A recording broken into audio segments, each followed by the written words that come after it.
When Vivian Gu's message popped up in the 1,000-person company group chat, I was wearing headphones and patiently explaining the details of a proposal to a new intern. The special notification tone cut straight through the music in my ears and exploded against my eardrums. The next second, the group chat erupted. Yunshu Group General Chat Vivian Gu, Julian G., Marketing Department. Process your resignation immediately. HR will contact you. In an instant, the air in the entire office seemed to freeze. Dozens of gazes turned toward me at once. Some were sympathetic. Some were gloating. Some were simply confused. The hand holding my water cup remained perfectly steady. Not even a tremor. Through the rising steam, I looked at those cold words on my phone screen. The corner of my mouth lifted uncontrollably into an almost cruel curve. We had been married for 3 years. In public, she had never once been willing to call me husband. She only used my full name with icy indifference. Julian G. And now, with that same indifferent tone, in front of more than 1,000 employees, she kicked me out of the company. Immediately after that, her trusted aide, the newly appointed executive assistant Leo Lin, jumped out like a shark smelling blood. Leo Lin, President Gu is wise. The company is in a critical period of rapid growth. We don't need people dragging us down. Vivian Gu replied instantly with a thumbs up emoji. That emoji was like a heavy hammer, smashing into my already numb heart. I understood. This was not a business adjustment. It was not because I had made a mistake. This was killing the chicken to scare the monkeys. To help her favorite aide establish authority, she had casually thrown out a stepping stone. And I was that unlucky stone. I silently turned off my phone screen. Then I smiled calmly at the intern in front of me, who had already gone pale with shock. Where were we? Let's continue. The atmosphere around us became even stranger. Everyone probably thought I would explode in anger. That I would charge into the president's office and question her. Or at least argue with a red face. But I did none of that. I simply finished handing over the remaining work with abnormal calmness. Then, word by word, I typed 2 characters into the group chat that was still flashing non-stop. Received. After that, I began packing my things. There was not much on my desk. A mug I had used for 3 years. A pen she had bestowed on me when we got married. And the emergency financing proposal for the Phoenix plan, which I had just completed after staying awake for 72 straight hours. This proposal was something she had begged me to prepare. 3 days ago, for the first time, she had shown exhaustion in front of me. She told me the company's capital chain was in trouble. A major project was half abandoned. If a huge sum of funding was not injected within half a month, Yunshu Group would collapse immediately. She said to me, "Julian, you're a company veteran. You know the marketing department's data best. Hurry and help me create a plan." I looked at the dark circles beneath her eyes, and my heart ached for her. What I did not tell her was that one day before she opened her mouth, I had already called home. My father, a man who had been strong his whole life, had scoffed coldly over the phone. $450 million. Julian G., for that woman, you really are becoming more and more promising. If that money goes in, it will be like throwing it into the ocean. At the time, I only said calmly, "Dad, this is her dream. I want to help her achieve it. Even though she has always believed you are a poor kid making $45,000 a year, and the way she looks at you is full of charity. Even though she gives all her gentleness and patience to that new assistant of hers. Even though she forgot your wedding anniversary because she had to attend a dinner with that assistant." Every question my father asked stabbed into my heart like a needle. I stayed silent for a long time before saying, "I accept it." On the other end of the phone came my father's disappointed sigh.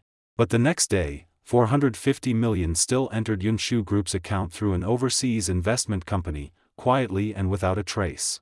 Vivian Gu was ecstatic. That night, for the first time ever, she brought home a bottle of red wine. She believed her own ability had moved overseas capital. She even told me excitedly, "Julian, our crisis is resolved. Those foreigners have real vision." Leo helped a lot too. He made the connection. At the time, I only smiled and poured her a glass of wine. She did not see the flash of sorrow deep in my eyes. And now, that $450 million lifeline had become the confidence she used to burn the bridge after crossing it and kick me away. I picked up the Phoenix plan proposal that had become meaningless. My fingertips brushed the paper's edge. Then slowly, inch by inch, I tore it to pieces. Scraps of paper floated down like snowflakes and fell into the trash can by my feet. Just like my love over these 3 years. Humble enough to sink into dust. When I walked out of the office holding my box, Leo Lin happened to come in from outside. He wore a custom suit. His hair was slicked back until it shone. The moment he saw me, he did not bother hiding the victorious smile on his face. "Brother Julian, is this you leaving?" He deliberately raised his voice so everyone in the office area could hear. I did not bother with him and kept walking forward. But he quickly stepped in front of me. His gaze landed on the box in my arms, and he clicked his tongue in fake pity. "Brother Julian, don't take this the wrong way. I really don't mean anything bad. But why don't you know how to keep up with the times? Look, what the company needs now is people with hunger, ambition, and a wolf spirit. That old ox work style of yours is already outdated." He patted my shoulder. His tone was exactly that of a superior, advising a loser. "But don't be too discouraged. With your experience, you can still find a supervisor job at some small company. Unlike me. President Gu values me so much, I couldn't leave even if I wanted to." Several suppressed laughs sounded around us. I slowly lifted my eyelids and, for the first time in my life, looked at this man carefully. He was only 25 or 26. Young. Arrogant. His whole body radiated showy ambition. His hunger was almost spilling out of his eyes. The way he looked at me made it seem as if I were a pile of garbage eliminated by the times. Suddenly, I found it a little funny. He probably would never understand what price had been paid for the President Gu's trust he was so proud of. I had no desire to waste words with him. I walked around him and continued toward the elevator. "Stop right there." Leo's voice came from behind me, carrying a trace of embarrassment turning into anger. "Julian G., I'm talking to you. What kind of attitude is that?" I stopped. But I did not turn around. "What kind of attitude do you expect from a man who has just been fired?" My voice was calm, without a trace of emotion. "Do you want me to kneel down and thank you for your guidance?" Leo's face turned red instantly. "You don't refuse the respect I'm giving you. You really think you're still the marketing director? Let me tell you, from today onward, your position is mine. Everything you have belongs to me now." He seemed to think that was not enough. He took 2 more steps forward and lowered his voice to a level only we could hear. "And not just your position. Other things may change owners too. For example, the place beside President Gu." The knuckles of the hand holding my box turned slightly white. I slowly turned and looked at his face, twisted by smugness. "Is that so?" I asked softly. "Of course." He thought he had successfully provoked me, and his expression grew even more triumphant. "President Gu has been sick of that useless appearance of yours for a long time. She said being with you is like dragging around a son who never grows up. And I am the one who can give her the passion and future she wants. Last night, we celebrated the investment payment until midnight. President Gu personally, before he could finish, my fist slammed into his face. A dull thud sounded. Leo screamed and staggered backward. He knocked over a nearby plant and fell to the floor in an ugly heap. He covered his nose as blood poured through his fingers. In an instant, the surroundings fell silent. Everyone stared at the scene, stunned. I slowly withdrew my fist and looked down at the thin streaks of blood on my knuckles. For the past 3 years, for Vivian Gu, I had hidden every sharp edge and every temper I had. I had lived like a soft persimmon anyone could squeeze. I once thought that was love. That it was tolerance. But in the end, all I received was one word: useless. If that was the case, there was no need to pretend anymore. At that moment, the elevator opened with a ding. Vivian Gu stepped out in high heels, her face covered with frost.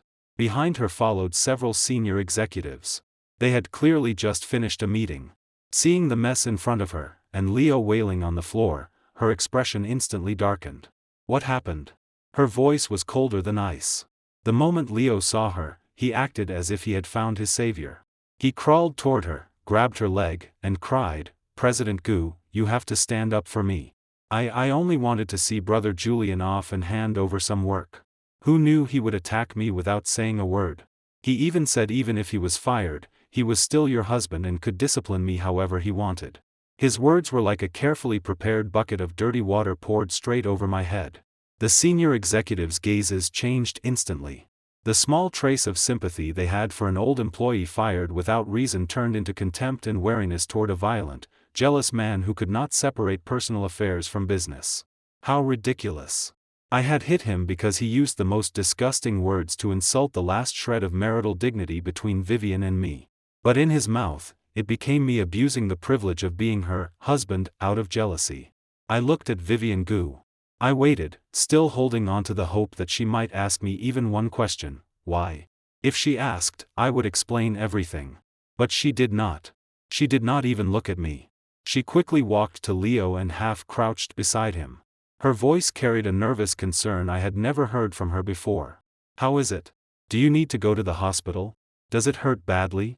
That tenderness was like a poisoned knife, stabbing precisely into the softest part of my heart.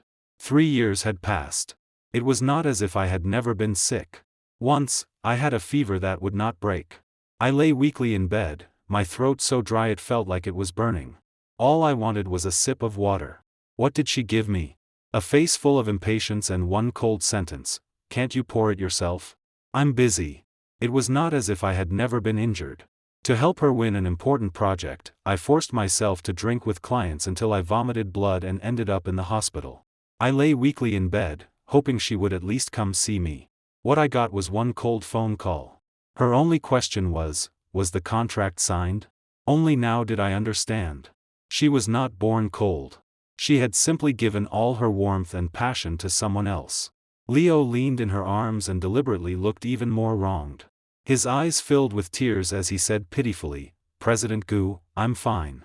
My nose just hurts a little. I only feel bad for you.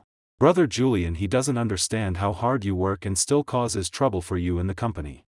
What a perfect white lotus." Vivian gently helped him stand, and only then did she finally turn that icy gaze toward me. "Julian G." She slowly spoke, her voice as if covered in frost. "You disappoint me so much." I could not help laughing. It was a laugh that came from my lungs, absurd and bitter. "Disappoint you?" I held the box tightly and stepped forward.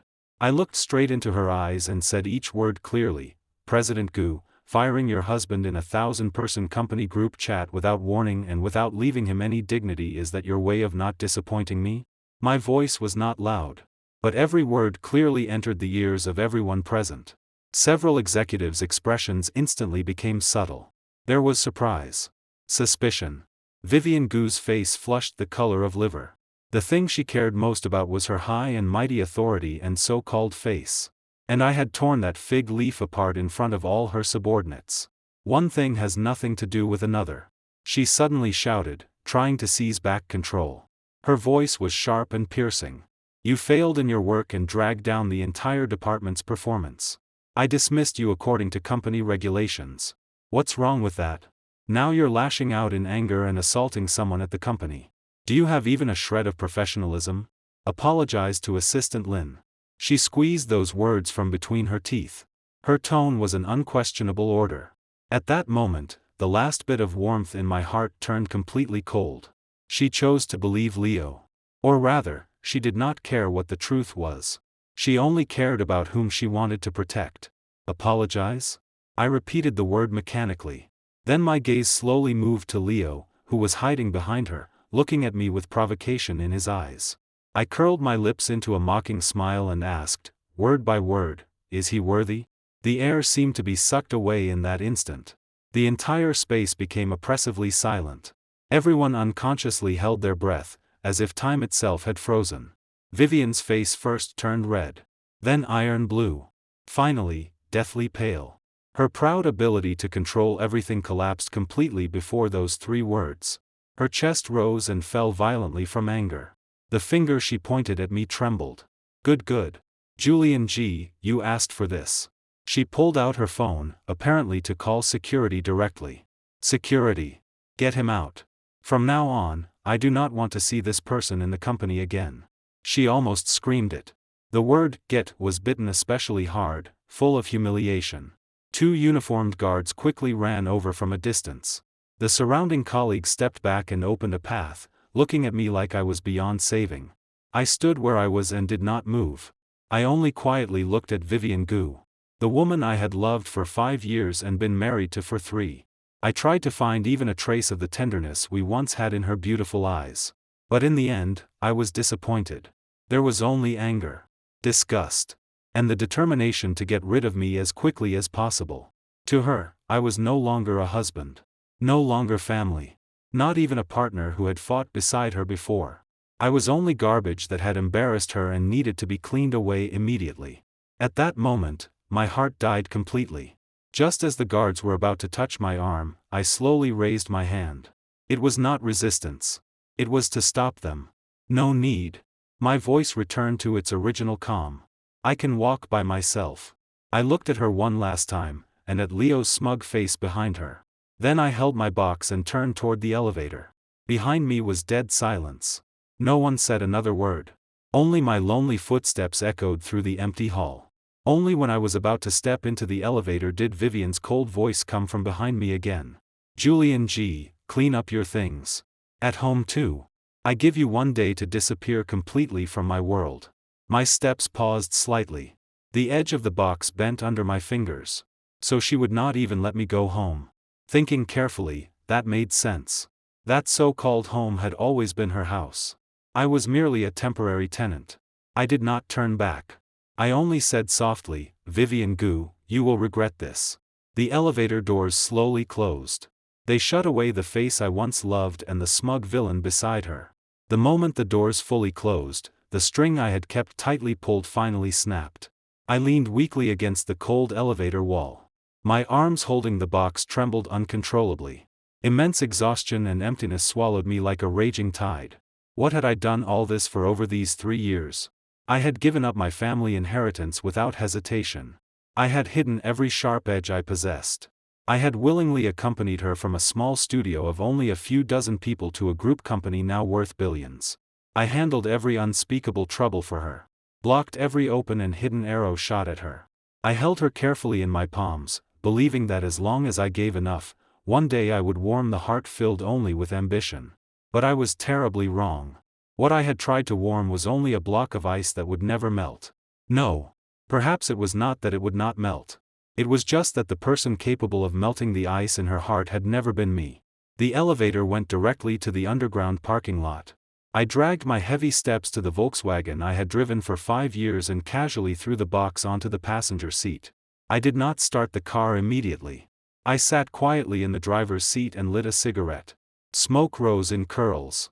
My eyes slowly turned cold and hard. The gentle, tolerant Julian G. had been killed by Vivian Gu's sentence, disappear completely from my world.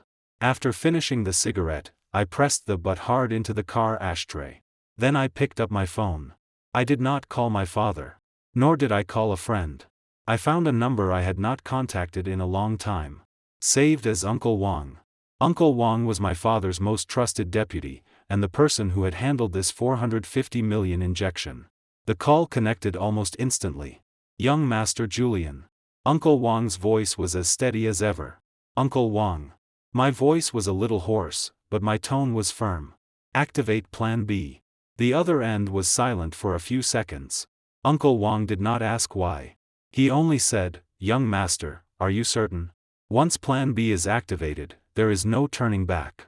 That 450 million will legally and irreversibly be withdrawn within 24 hours under the reason of failing venture capital due diligence. I'm certain. I looked through the car window at Yunshu Group's grand office building. Not only withdraw the investment. I paused. A trace of coldness flashed through my eyes. Activate the supplementary agreement we signed back then too. Recover the 20% penalty for capital occupation over these 72 hours. Uncle Wang seemed to inhale sharply. A 20% penalty. That was 90 million. This was not merely pulling the firewood from under the pot. This was uprooting Yunshu Group and grinding its bones into ash. I understand, young master. There was faint excitement in Uncle Wang's voice. I'll arrange for the legal and finance departments to handle it immediately. Good. I hung up and threw my phone aside. Vivian Gu, didn't you want me to disappear from your world? Fine. Then I'll take your world away with me. I started the car and drove away from the building I had fought inside for 3 years without looking back. I turned my phone to silent. I did not want to take that woman's calls. And there was no need. The game had already begun. This time, I would set the rules. At the same time, inside Yunshu Group's president's office, Vivian Gu was personally holding an ice pack against Leo's badly swollen nose. "Ow, it hurts." Leo deliberately exaggerated his gasp, while secretly glancing at Vivian's focused and worried profile. "Endure it." Vivian scolded him, but her movements became gentler. "Why did he have to hit your face? You still have to meet investors with me tomorrow. It's all my fault." Leo lowered his eyes, his voice full of grievance. "I shouldn't have gone to see Brother Julian off. I knew he was in a bad mood after being fired, but I just thought that even if we couldn't be colleagues anymore, we had known each other for a while. I never expected him to resent me this much." Vivian snorted coldly and pressed the ice pack harder. "Ow!" Leo cried out. "It should hurt." Vivian's eyes were full of disgust. How could I not know his little thoughts? "He's just upset because I made you executive assistant and stole his spotlight. A grown man with such a narrow mind. No wonder he will never amount to anything." "President Gu, don't talk about Brother Julian like that," Leo continued, pretending to advise her. "After all, he is not." Vivian interrupted sharply, as if the word husband were something terrifying. "From today on, he has nothing to do with me." Seeing Vivian's decisive attitude, Leo was secretly overjoyed. But on the surface, he still looked worried. "But President Gu, you are still legally married. Won't this married?" Vivian spoke as if she had heard the most absurd joke in the world. "Leo Lin, remember this. The man who can stand beside me, Vivian Gu, must be exceptional. Not a useless man who cannot control his emotions and only hides in the shadows, jealous and insane." She slowly stood and walked gracefully to the huge floor-to-ceiling window, looking down at the prosperous city beneath her feet. The successful arrival of the $450 million financing had left her more confident than ever. Driving out Julian G., the thorn in her side, made her feel as if she had removed the last obstacle on the road to success. At that moment, she seemed to believe she was omnipotent. As for divorce, she elegantly picked up the coffee on the desk and took a sip. A contemptuous smile curved across her lips. "He is only a poor man making $45,000 a year. Leaving with nothing is his only path. If he dares ask me for conditions, I will make sure he cannot even keep his current job." Leo's eyes lit up instantly. This was exactly the result he had been waiting for. As long as Vivian divorced, with her current dependence on and trust in him, the day he rose to her side could not be far away. He was about to say a few flattering words when Vivian's internal phone suddenly rang urgently. Vivian frowned slightly and picked it up. "What is it?" "Didn't I say to postpone all afternoon meetings?" Before she could finish, she was interrupted by the panicked voice of Finance Director Marcus Zhang. "President Gu. Something terrible happened." Marcus Zhang's voice trembled, almost crying. "The $450 million investment in our account, it's gone." "What did you say?" Vivian's voice suddenly rose, sharp and piercing. "Marcus Zhang, are you half asleep? The $450 million arrived only yesterday afternoon. How could it be gone?" "It really is gone, President Gu." Marcus sounded like he was about to cry. 5 minutes ago, I received an official notice from Global Capital's legal department. They said the profit forecast data our company provided is suspected of falsification, so due diligence failed. They are unilaterally terminating the investment agreement. And they have already transferred all $450 million away through the international banking system. Boom. Vivian felt as if a bomb had exploded inside her brain. Everything went blank. The coffee cup in her hand fell to the floor with a sharp crack. Brown liquid splashed across her expensive wool carpet. "Impossible. That is absolutely impossible." She screamed into the phone. "I personally reviewed the data. Leo saw it too. How could it be falsified? Get them on the phone. I want to speak to them personally." "It's useless, President Gu." Marcus's voice was full of despair. "The other side's attitude is extremely firm. They said everything will follow the contract. The legal notice is final. And what? They are also demanding that we pay the 20% penalty. A total of $90 million. They require payment within 24 hours. Otherwise, they will begin litigation and freeze all company assets." $90 million. Freeze all assets. Those words were like death sentences striking Vivian's eardrums. Her vision darkened. Her body swayed, nearly collapsing. Fortunately, Leo reacted quickly and caught her. President Gu, what happened? Vivian shoved him away, grabbed the phone on the desk in a frenzy, and found a saved number. It was the contact information for Global Capital's Asia representative. Leo had supposedly worked hard to obtain it. When they spoke before, the other side had been polite and praised Yunshu Group's prospects endlessly. Now the call rang once and was cut off mercilessly. She called again. The line was busy. Unwilling to give up, she switched to the office landline. The result was the same. She had been blocked. Completely blocked. A chill shot from the soles of her feet to the top of her head. Vivian collapsed into the chair, her face pale as paper, her eyes empty. She could not understand how things had become like this. A few hours ago, she had still been a business queen holding 450 million, full of confidence and glory. Now she had suddenly become a homeless dog carrying a 90 million penalty, on the verge of bankruptcy. What exactly had happened in between? Leo also panicked. He stammered, President Gu, could there be a mistake somewhere? I'll contact them again. I have a pretty good relationship with their project manager. As he spoke, he fumbled for his phone.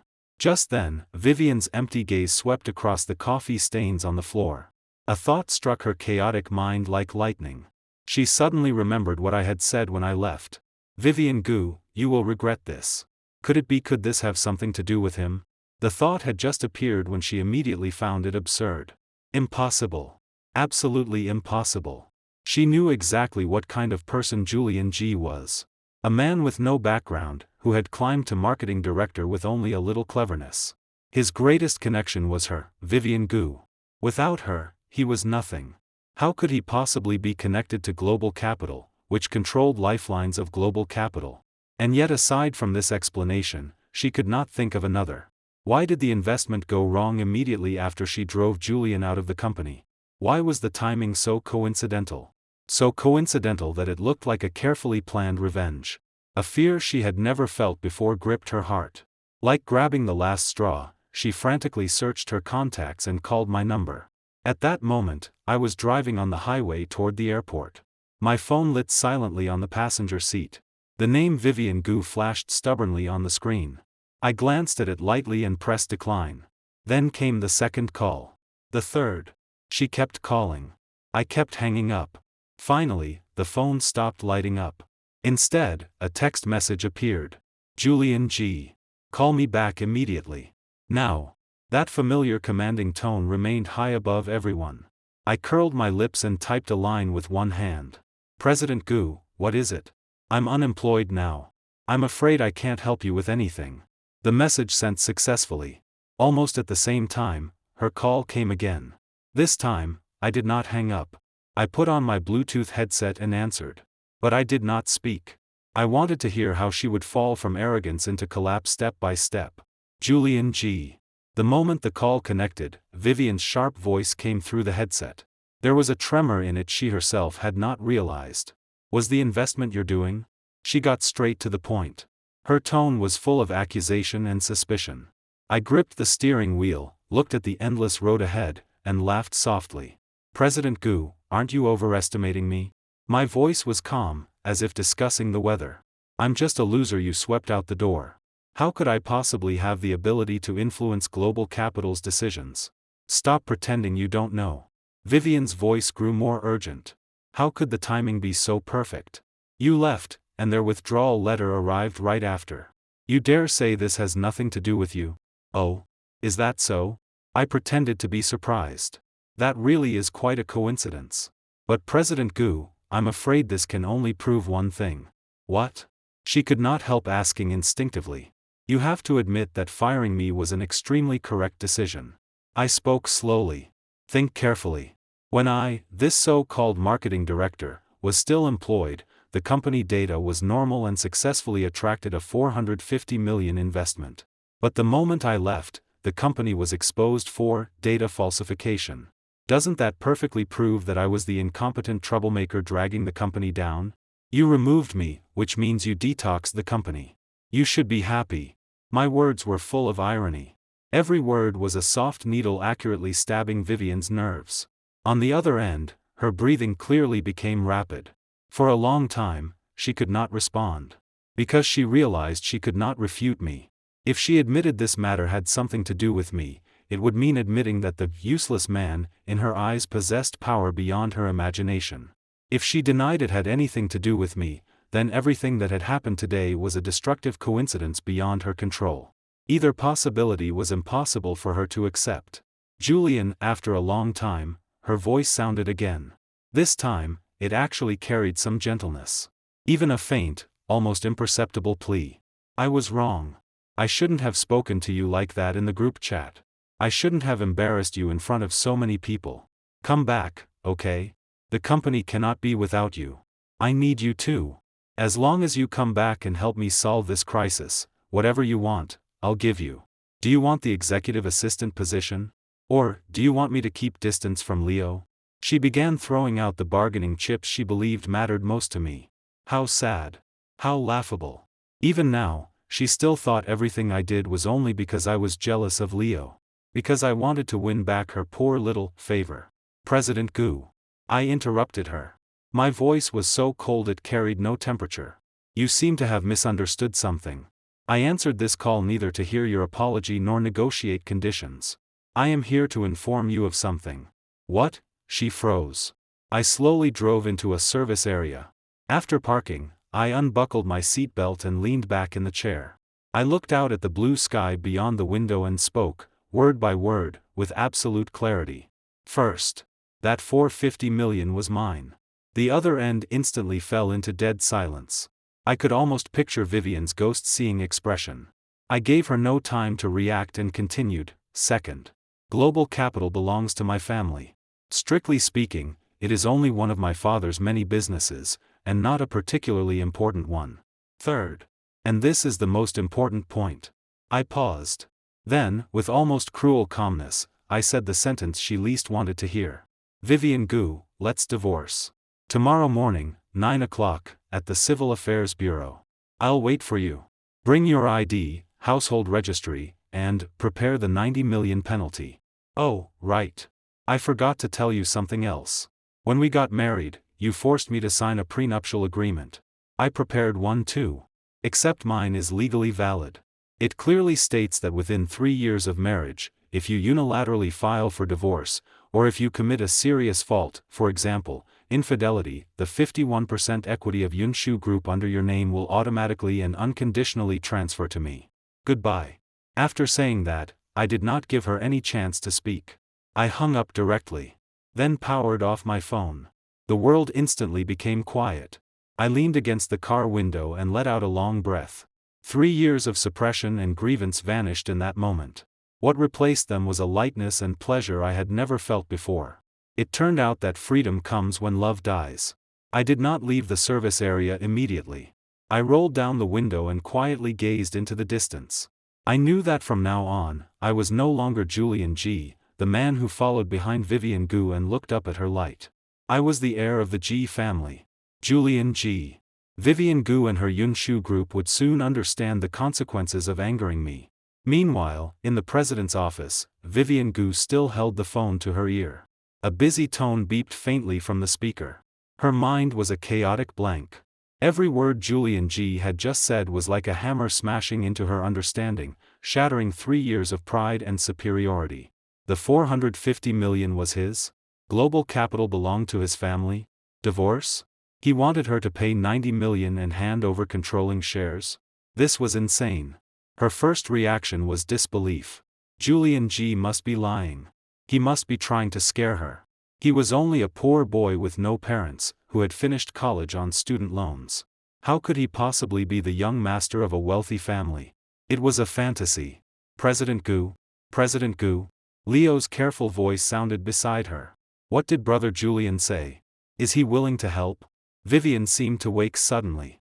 She looked at Leo's concerned face.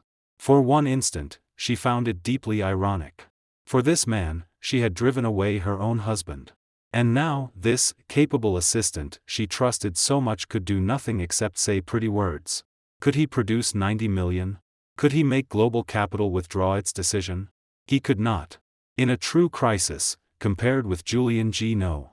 He was not even worthy of comparison. An unnamed rage rushed to the top of Vivian's head. Get out. She grabbed a file on the desk and hurled it at Leo. "You get out too." Leo was hit and stunned. Holding his head, he fled the office in embarrassment. Vivian paced back and forth in the office, irritated and restless. She tried hard to calm herself and analyze Julian's words. No. He must be bluffing. He wanted to force her to bow her head. To force her to beg him to return. Yes. That had to be it. He could not bear to leave her. Nor could he bear to lose everything he currently had. How could he really divorce her? Thinking this, Vivian's heart settled slightly. She decided to ignore him. She would leave him hanging. When he could no longer endure it, he would naturally come back, lowering his head and begging her. However, that thought lasted less than 10 minutes. Her phone rang again. This time, it was an unfamiliar number. She answered in irritation. "Who is this?" "Excuse me, are you Ms. Vivian Gu, legal representative of Yunshu Group?" On the other end was an extremely official, cold male voice. "I am. Who are you?" "This is the Municipal Intermediate People's Court. We have formally accepted Global Capital Asia Limited's lawsuit against your company. We are now serving you an electronic summons. Please pay attention to the notice.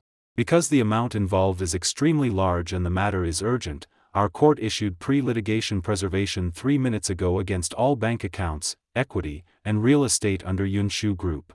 Effective immediately. Pre-litigation preservation. Effective immediately." Those 8 words exploded beside Vivian's ears like thunder. Her world turned upside down at that moment. She knew exactly what pre-litigation preservation meant. From this second onward, all of Yunshu Group's funds were frozen.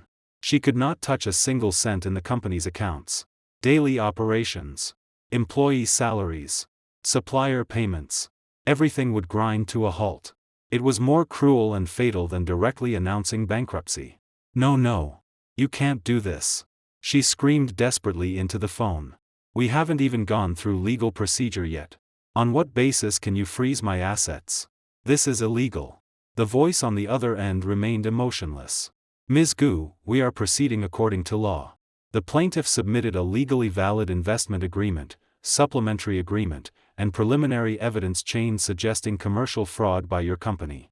Under Article 101 of the Civil Procedure Law, where circumstances are urgent and failure to immediately apply preservation would cause irreparable harm to legitimate rights and interests, interested parties may apply to the court for preservation before filing a lawsuit. After review, this court found the plaintiff's application compliant with legal requirements.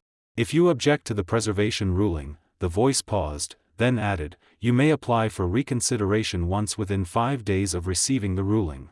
The execution of the ruling will not stop during reconsideration." Execution would not stop. Then what use was reconsideration? By the time the result came after 5 days, the company would already be beyond saving. Vivian hung up weakly. Her entire body seemed drained of strength as she collapsed into the leather chair. It was over. Everything was over. Only now did she truly realize Julian G. had not been joking. Every word he said was true. That 450 million was his. Global capital belonged to his family. And she was like a ridiculous clown, personally pushing away the only person who could save her. No. She had pushed herself into the abyss. Immense fear and regret gripped her heart like invisible hands, making it almost impossible to breathe. She began calling Julian again and again like a madwoman. But the only response was a cold automated voice. "Sorry, the number you have dialed is powered off." Unwilling to give up, she started sending messages. At first, they were commands. "Julian G. What exactly do you want? Name your price." Then they became threats. "You think this will scare me? Let me tell you, even without you, I, Vivian Gu, can rise again. When that day comes, don't come crying back to me." Then came endless questions. "Why did you lie to me? Why did you hide it from me for so long? Did you find it fun to treat me like a fool?" Finally, the words turned into pleading. "Husband, I was wrong. I truly know I was wrong. Come back, okay? Don't divorce me. I can't live without you. I'll fire Leo immediately and drive him out of the company. From now on, I'll listen to you. Please pick up. Can we meet? As long as you agree to see me, I'll do anything." But each message sank into the sea with no response. She had never imagined that one day she would humble herself like this before a man she had once never bothered to look at properly. And that man would not even bother giving her one punctuation mark in response. 1 hour later, news that Yunshu Group's capital chain had broken, that it had been sued by Global Capital and had all assets frozen, spread through the business world like wings had grown from it. The company's stock price plunged instantly. Within a single hour, it hit the limit down. Calls from suppliers and partners rang like death notices, flooding the phones of every senior executive in the company. When a wall falls, everyone pushes. Those partners who once flattered her changed faces faster than turning pages. They all demanded immediate settlement of outstanding payments and termination of cooperation agreements. In the blink of an eye, Yunshu Group looked like a building about to collapse. The next morning, 7 o'clock. At the entrance of the Civil Affairs Bureau. I leaned against my car, holding an unlit cigarette in my hand, looking at the iron gate that had not yet opened. The morning wind was a little cold, stirring the hem of my shirt. I had changed into a clean, sharp black suit. My hair was neatly combed. My whole body carried a sharpness I did not possess before. 3 days ago, I had still been the soft persimmon swallowing humiliation for love. Now, I had come to collect a debt. At 7:40, a white Porsche sped over from the end of the street. The tires scraped against the road with a piercing brake sound. Vivian Gu pushed open the car door and stumbled out. She wore no makeup today. There were dark circles under her eyes. Her lips were dry and cracked. The face she normally maintained so carefully looked haggard, as if she had aged 10 years overnight. She wore the same suit from last night. It was obviously wrinkled. The collar was loose. The aura of the business queen was completely gone. Julian G. She walked quickly toward me. Her heels clicked urgently against the stone pavement. You're finally willing to see me. I lifted my wrist and looked at my watch. There are still 20 minutes before the doors open. If you have something to say it now. She stopped before me and looked up. Her eyes were full of tears. I noticed her lips trembling. Julian, I know I was wrong. I truly know I was wrong. Her voice carried a heavy nasal tone. I didn't sleep all night. I thought about so many things. Everything you did for me over these years, I remembered all of it. Every all-nighter you spent with me. Every glass of wine you blocked for me. Everything you gave up for me. I was an idiot. I was blind. I failed you. As she spoke, tears poured from her eyes. She reached out, wanting to grab my arm. I stepped aside and avoided her. Her fingers hung in midair. Disbelief flashed across her face. Vivian Gu. I looked down at her. My voice was as calm as stating a fact. Your tears might have moved me 3 years ago. Now, they are useless. Listen to me. She grew anxious. Her voice suddenly rose. I can compensate you. I'll give you the 51% equity. I'll pay the 90 million penalty, even if I have to sell houses and cars. As long as you withdraw the lawsuit and let us start over. Start over? I could not help laughing. I shook my head. Vivian Gu, even now, do you still think the problem between us is money? She froze. You think I withdrew the investment, froze your assets, and forced you to hand over equity because I wanted revenge? Because I wanted to force you back? I took one step forward, closing the distance to her face. I said each word slowly. I did all this for only one purpose. To make you understand, completely and thoroughly, what you lost. What did I lose? She asked trembling. A man willing to protect you with his life. My voice was very soft. So soft it was like speaking to myself. But it doesn't matter anymore. That man is dead now. The Civil Affairs Bureau opened its doors. I turned first and walked inside. Julian. Behind me, she screamed my name until her voice tore. I did not turn back. 20 minutes later, 2 brand new divorce certificates lay on the table. Vivian nearly collapsed in the chair. Her eyes were bloodshot as she stared at the little red booklet in her hand. Her fingers dug into the paper until the edges curled. I stood, straightened my collar, and took out my phone. The electronic version of the equity transfer agreement had already been prepared. The 51% equity under your name now belongs to me automatically according to the prenuptial agreement. This is the formal transfer document generated by legal. Sign on the phone. She stared at the terms on the screen, lips moving several times. Finally, with trembling fingers, she took the phone and wrote her name on the screen. After doing all that, she threw the phone onto the table and bent over, her shoulders shaking violently. I put away the phone and did not look at her again. I turned toward the door. "Julian," her voice followed from behind, broken and hoarse. Did you ever love me?" My steps paused. After 2 seconds of silence, I said, "I did. But you were not worthy of it." The door closed behind me. Sunlight poured over my whole body. I lifted my head, narrowed my eyes at the blue sky above, and let out a long breath. At last, it was over. 3 days later, Yunshu Group announced that it had entered bankruptcy liquidation proceedings. The press release was official in wording, but every line revealed one fact. The former industry dark horse had collapsed with a thunderous crash. At the same time, news about Leo Lin spread inside the company. First, someone discovered that Leo had disappeared on the day Vivian Gu came under investigation. He took all his personal belongings from his office and did not even complete resignation procedures. Then someone dug up his background. He was not a high-achieving graduate from a famous university at all. His academic certificates were all fake, bought for a little over $1,000. The so-called multinational investment bank where he had previously worked was nothing more than a shell company.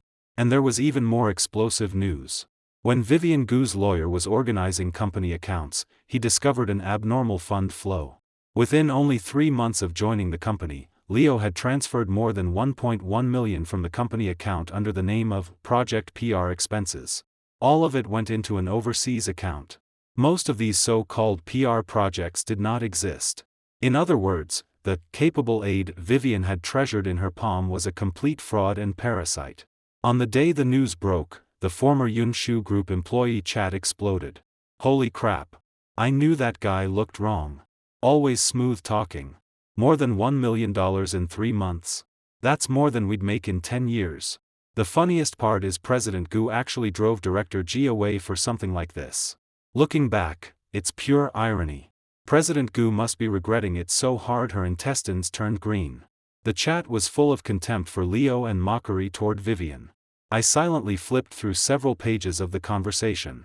The corner of my mouth lifted slightly. I had already had evidence of Leo's dirt 3 months ago. At that time, I was still enduring. Still waiting. Still naively thinking Vivian would eventually see his true face. But in the end, I waited for the wrong thing. Now, it was time to clean him up too. I called Uncle Wang. "Uncle Wang, help me find Leo Lin's current location. He swallowed Yunshu's money. This debt needs to be settled." "We already found him, young master," Uncle Wang replied swiftly. "He rented a villa in the suburbs and plans to flee overseas once things calm down." "Should I have legal report him to the police directly?" "No," I said. "I'll go personally." 3 o'clock that afternoon. A suburban villa community. I brought 2 lawyers and a notary, and rang the doorbell of Leo's residence. Leo opened the door himself. He wore cheap pajamas. His hair was messy. Clearly, he had not been living well these past few days. The moment he saw me, he froze in the doorway. His face turned white. Julian G. How did you find this place? May I come in?" I ignored his question and stepped inside directly. The living room was piled with several suitcases. On the coffee table lay an open passport and a flight booking page. Destination, a Southeast Asian country.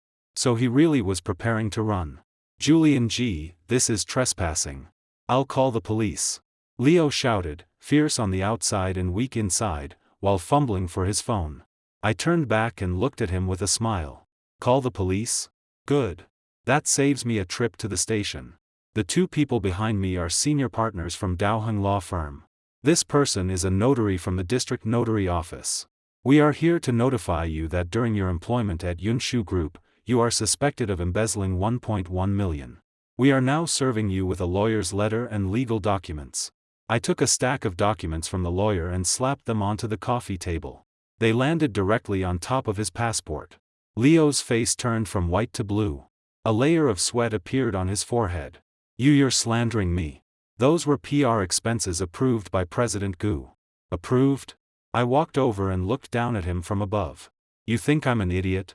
Of that $1.1 million, around $750,000 went to a shell company called Ruefeng Consulting. The legal representative of that company is your mother. The other 300,000 came from 7 completely fabricated supplier contracts you forged and cashed out in batches. I obtained this evidence 3 months ago. Leo's eyes widened suddenly. You knew 3 months ago? Then why didn't I say anything? I finished the sentence for him. A mocking curve appeared at the corner of my mouth. Because I was waiting for Vivian Gu to wake up. I thought she would eventually see the true face of a snake like you. Unfortunately, she was even blinder than I imagined. Leo's lips trembled. His legs weakened, and he collapsed onto the sofa. Brother Julian, I was wrong. I haven't spent all the money yet. I'll return it. Okay? Please don't call the police. Return it to me? I smiled and shook my head. You swallowed Yunshu's money, not mine. And you need to understand one thing. Now 51% of Yunshu Group belongs to me. Every cent in that company includes my share. You stole my money. Understand? He was incoherent. Tears and snot smeared across his face. He looked like a stray dog. I crouched and looked straight into his bloodshot eyes. Leo Lin, do you remember what you said to me in the company hallway that day? You said my position was yours. Everything I had was yours. Even the place beside President Gu was yours. I reached out and patted his face. Not hard. But every slap made his whole body tremble. Now I'll tell you something. The things you wanted to steal were things I no longer cared about. And the things you care about most, you are about to lose them one by one. Your job. Your reputation. Your freedom. And that pathetic sense of superiority you built through lies.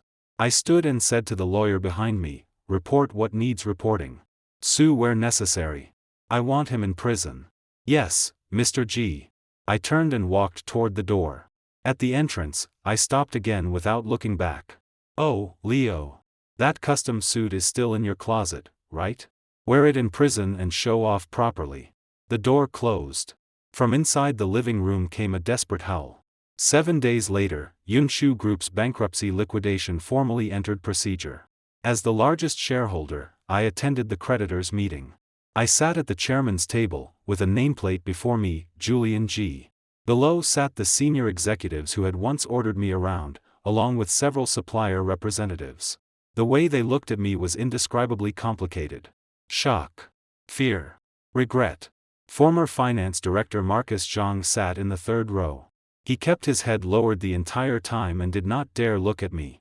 When Leo forged accounts, Marcus had turned a blind eye and even helped cover it up.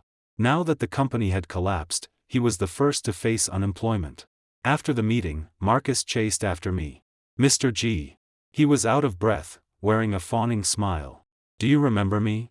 I'm Marcus Zhang from finance. I really didn't know anything about Leo's matter. He hid everything from me. I glanced at him.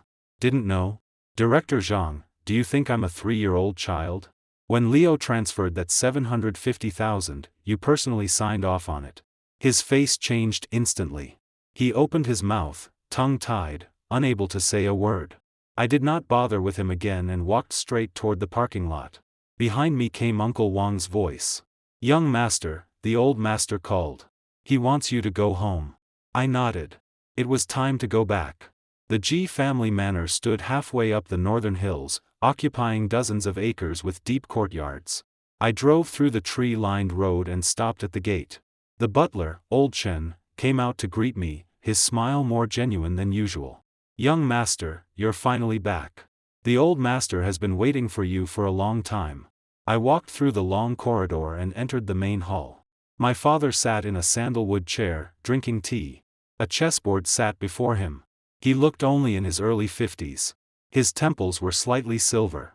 His brows carried a natural authority that did not need anger to command respect. Seeing me come in, he lifted his eyelids and took a sip of tea without speaking. I walked over and sat across from him. Dad. He set down the teacup. Everything handled? Handled. Yunshu is in liquidation. Vivian Gu signed the equity transfer and now leaves with nothing. Leo Lin has been arrested for embezzling 1.1 million and should get at least 10 years. My father snorted. No emotion showed on his face.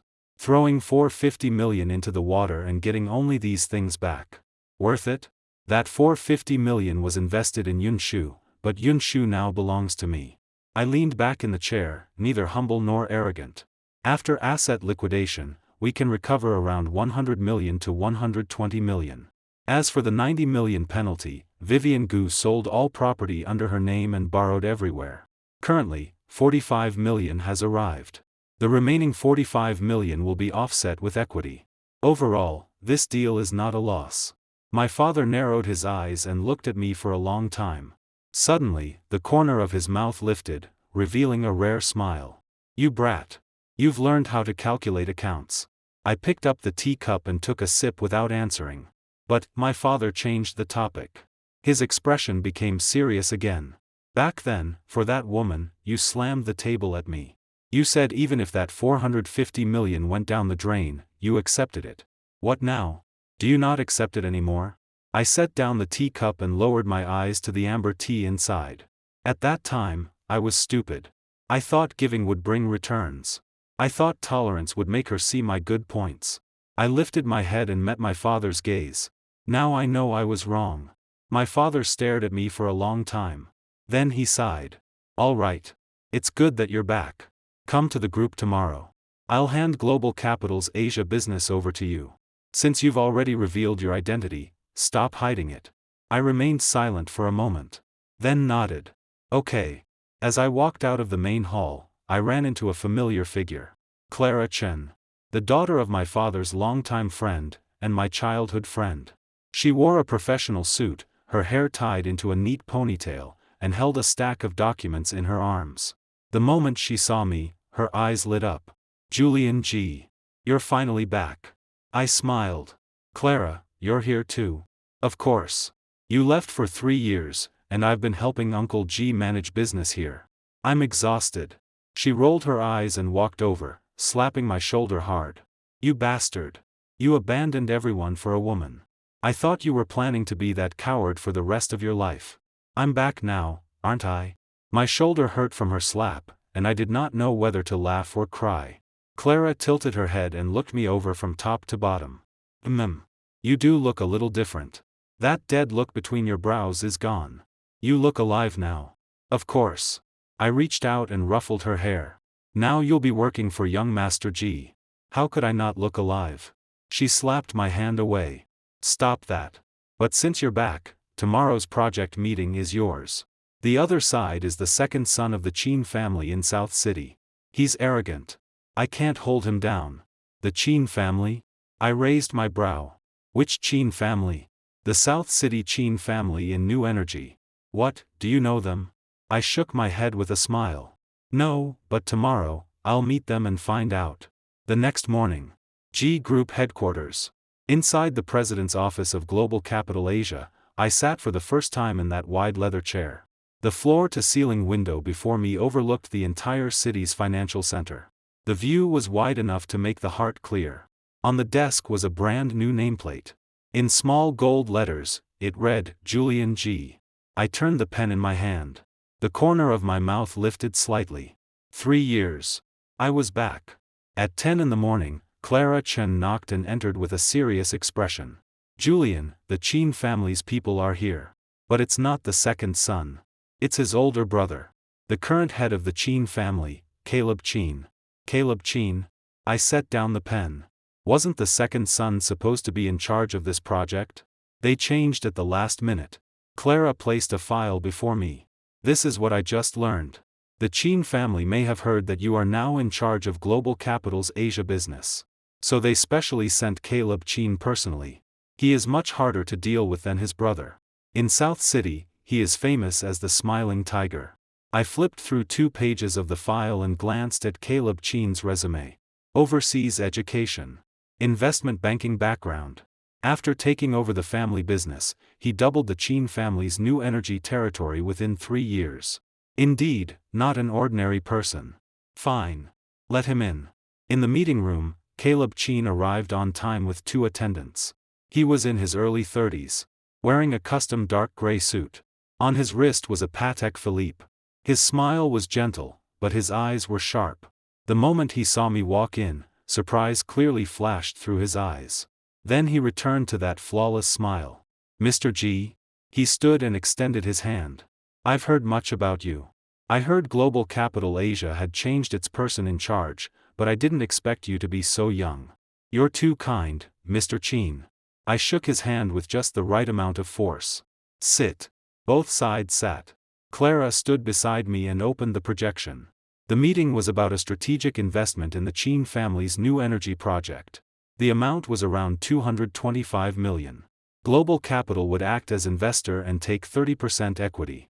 Caleb flipped through the proposal and spoke sincerely. Mr. G, the preliminary market research and data for this project are already complete. Based on industry average return rates, recovering the cost within 3 years should not be a problem. If Global Capital joins, it will be a win-win situation for both sides. I did not rush to state my position. I picked up the coffee in front of me and took a sip. Mr. Chin, I've read the proposal. The general direction has no problem. But I noticed one detail. In your financial model, you counted government subsidies into expected revenue. I checked, and in this round of the National Subsidy Catalog, your technical route does not seem to be included. Caleb's smile stiffened slightly. Mr. G is very meticulous. He set down the proposal and laughed. The subsidy has not been formally approved yet, but we have internal information. It should enter the catalog next month. Internal information? I set down the coffee cup and looked straight into his eyes. Mr. Chin, business is business. Global Capital invests based on written policies and legal documents. The words, internal information, are worthless to me. The atmosphere in the meeting room instantly became subtle. The two attendants behind Caleb exchanged glances, their expressions somewhat uncomfortable. But Caleb suddenly laughed. His laugh was bright and loud. Mr. G is indeed a man who understands things. Fine. I won't hide it. He leaned forward slightly and lowered his voice. The subsidy truly has not landed yet, but I have an old classmate in the Development and Reform Commission. He promised me confidently. As long as Mr. G invests, we can operate this matter together.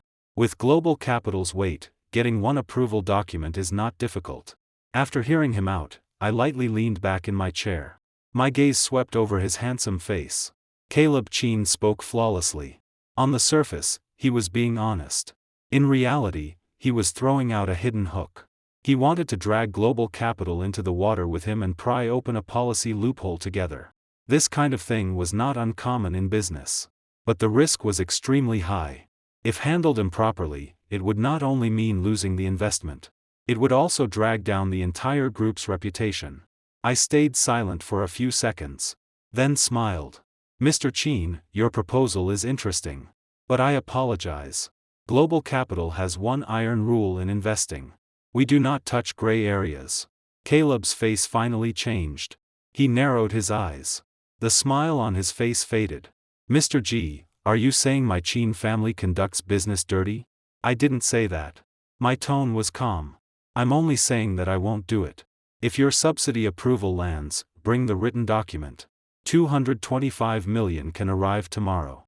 If it does not land, we can discuss cooperation on another project. Caleb stared at me for a long time. Then he suddenly stood and straightened his suit. Mr. G, youthful sharpness is a good thing. But business requires flexibility. South City is not your Jiangbei. Some roads are too straight. Walk them, and it's easy to fall. His words carried a clear threat. I remained seated and looked up at him. Mr. Chin, let me give you a sentence too. I am not afraid of falling. Since you investigated me, you should know that I, Julian G, am best at putting broken plates back together. The corner of Caleb's eye twitched. He said nothing more. He turned and left the meeting room with his attendants. After the door closed, Clara let out a long breath. Damn. He got angry from embarrassment, didn't he? Normal. I picked up the coffee and took another sip. Being refuted to his face by someone several years younger than him. Anyone would lose face. What about this project? Wait until his subsidy approval comes down. I closed the proposal and tossed it aside. But I need to remind you. Whenever dealing with someone like Caleb Chin, keep your guard up. He was willing to openly talk about internal information. That means there must be another calculation behind it. Clara nodded solemnly. Understood. That afternoon, after Caleb Chin left, my private phone received a text from an unfamiliar number. Julian, I know you don't want to see me now, but I truly have nowhere else to go. Can you help me one last time? Just one thing. Please. I'll wait for you at the CAF we used to visit. There was no signature. But I knew it was Vivian Gu. She had changed numbers. Her old number was probably flooded by debt collectors. I stared at the line for 10 seconds. Then placed the phone face down on the desk. 1 hour later, I appeared at the entrance of that CAF. I told myself I had come to make a final ending. The CAF looked the same as before. In the corner, a few couples whispered softly. Behind the counter, the espresso machine made a low bubbling sound. Vivian sat by the window. In front of her was a cup of untouched Americano. She wore a beige wool cardigan. Her hair fell loose. Her face had no makeup. She looked much thinner. Even her cheeks had sunk in. I walked over and sat across from her. I ordered a black coffee. Speak. What is it? She lifted her head and looked at me. Complicated emotions surged in her eyes. After a long silence, she finally spoke, her voice hoarse. My father is in the hospital. Stroke. It happened last night. My hand paused. I had met Vivian's father several times. He was an honest middle school teacher, kind and gentle. He had treated me well too. Is it serious? He was rescued in time, but follow-up treatment needs money. She bit her lip. Her fingers twisted together on the table. I sold my houses and cars. The 45 million penalty filled your side. Now I can't even take out 15,000. The hospital is urging payment. I truly have no choice. She lifted her eyes. They were red. Julian, I know I have no face to ask you. I understand if you hate me. But my dad, he treated you well before. Do you remember? The last time you came to our house for dinner, he specially went to the market and bought the sauced beef you liked. He was never good with words, but in his heart, he recognized you as his son-in-law. I listened silently. My fingertips rubbed the wall of the coffee cup. Seeing that I did not speak, Vivian's voice became even lower. I'm not here to get back together with you. I know that's impossible now. I just want, can you lend me 45,000? I'll write you an IOU. I'll work and pay you back. I'm not asking for anything else. I only want my father to receive treatment. As she spoke, tears fell drop by drop onto the tabletop, splashing into tiny marks. I watched her cry. Strangely, my heart was calm. If it had been a month ago, seeing her like this, I probably would have been heartbroken and wanted to place the whole world before her. But now, I only sighed softly. I can give you the money. Vivian lifted her head sharply. Her eyes brightened for one instant. But it is not alone. I continued, you do not need to repay it. Consider it the final thing I do for you.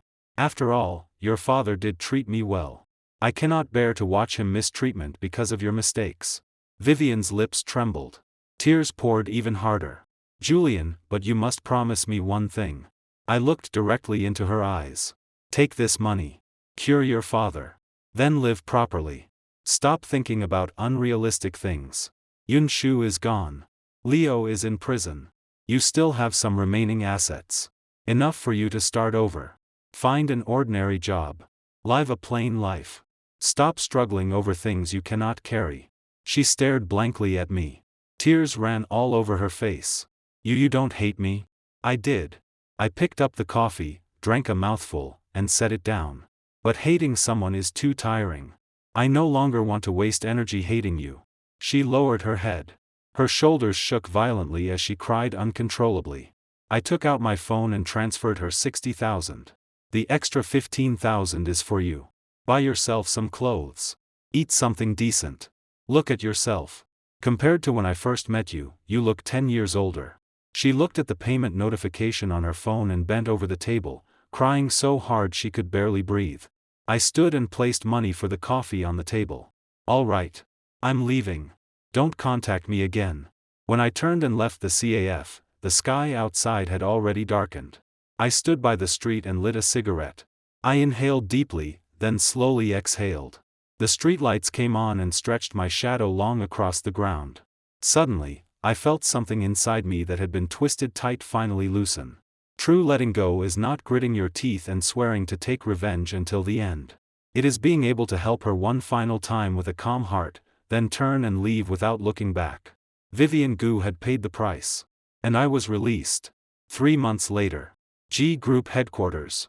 At Global Capital Asia's third quarter performance report meeting, I stood before the large screen, facing nearly 100 executives and shareholder representatives. My tone was steady as I reported the past quarter's results. Based on the above data, Global Capital Asia achieved a quarterly return on investment of 37.6%, up 12 percentage points from the previous quarter. Our new energy sector layout has begun showing results. Except for the Chin family project, which remains under observation, the other 3 key projects have all entered profit cycles. Applause sounded below the stage. Clara sat in the first row and gave me a thumbs up. She was now Global Capital Asia's investment director. Over these past 3 months, she and I had worked together more and more smoothly. After the meeting ended, a young man in a gray suit quickly approached me. "Mr. G." He smiled broadly, holding a stack of documents. "I am a representative from the Chin family. President Caleb Chin asked me to discuss the subsidy project with you again. Last week, the official document from the Development and Reform Commission came down. Our technical route has officially entered the subsidy catalog." I took the file he handed me and flipped through 2 pages. It was indeed an official approval. I've seen the document. Go back and tell Mr. Chin that this weekend, I'll have Director Chen bring a team over for due diligence. If the data has no issue, we can sign within this week." "Great, great." The young man beamed with joy. After thanking me repeatedly, he quickly left. Clara walked over with a smile. "Looks like Caleb Chin finally surrendered. He probably never expected we would really wait until the subsidy landed. The most important thing in business is patience." I organized the documents on the table. Some people like shortcuts and think relationships can solve everything. But the truly useful thing is policy itself. Clara nodded. Then she leaned closer and lowered her voice. "By the way, I heard Vivian Gu is now working as an English teacher at a tutoring center. Her father recovered. She seems to be living all right now. Someone saw her at a mall last month. She looked much better. Like an ordinary person." My hands paused for a moment, then returned to normal. "That's good. You don't plan to, Clara." I lifted my head and looked at her calmly. "Let the past stay in the past. Right now, I only want to do the work in front of me well." Clara looked at me for 2 seconds. Then smiled. "Fine, young Master G. Whatever you say. Uncle G wants you home for dinner tonight. He said you've been busy for 3 months and should finally make time to accompany him." "I know." That evening, at the G family manor, 4 dishes and 1 soup were laid out on the dining table.